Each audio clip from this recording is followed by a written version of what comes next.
இன்றே டவுன்லோட் செய்து உங்கள் ஃபேவரட் ஷோக்களை என்ஜாய் பண்ணுங்க. எனக்கு கல்யாணம் முடிஞ்ச பிறகு உனக்கு ஒரு நல்ல மாப்பிள்ளையா பார்த்து கல்யாணம் பண்ணி கொடுக்க வேண்டியது என்னோட பொறுப்பு.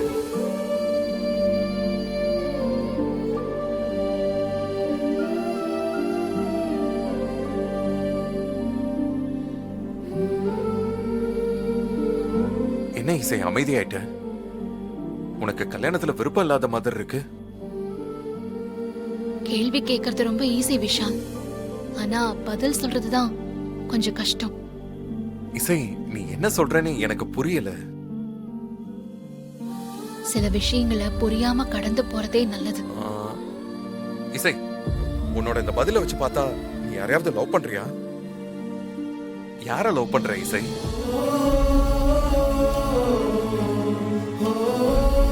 சொல்லு இசை, யார லவ் பண்ற?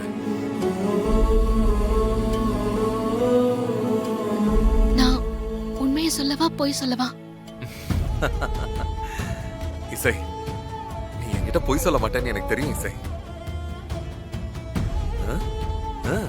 யார லவ் பண்ற இசை?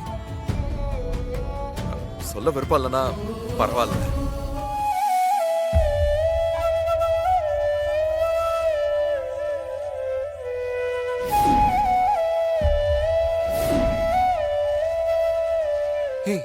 நீ என்ன சொல்ற? என்ன லவ் பண்றியா? ஆமா விஷால், உங்களதான்.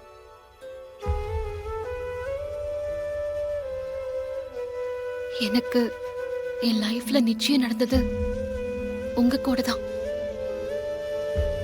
எப்போ உங்களை பார்த்தனோ அப்பவே எனக்கு உங்களை பிடிக்க ஆரம்பிச்சிருச்சு. நீங்க பச்சை குத்திக்கிட்டீங்கல்ல, அன்னைக்கு என் பேரை நீங்க தப்பா குத்திக்கிட்டீங்க தான். இருந்தாலும் அது எனக்கு ரொம்ப பிடிச்சிருந்துச்சு.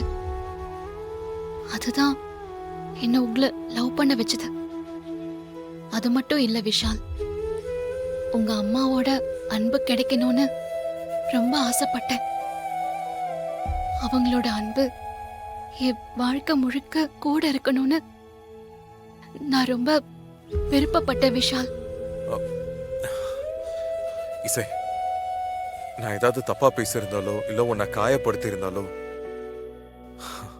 I am very very sorry.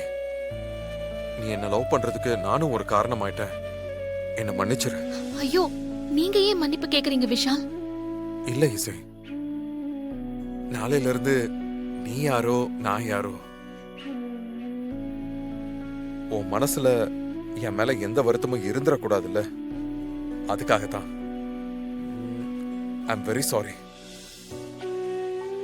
இசை, நான் திரும்பவும் சொல்றேன், என்ன தப்பா எடுத்துக்காத. ஸ்ரீஜாவை பத்தியே யோசிச்சு யோசிச்சு மறுபடியும் பிரச்சனைல மாட்டிக்காத. சரி, பனி அதிகமா இருக்கு, சீக்கிரம் உள்ள வந்துரு. காலையில என் கல்யாணத்துல நீ என் பக்கத்துல இருக்கணும்.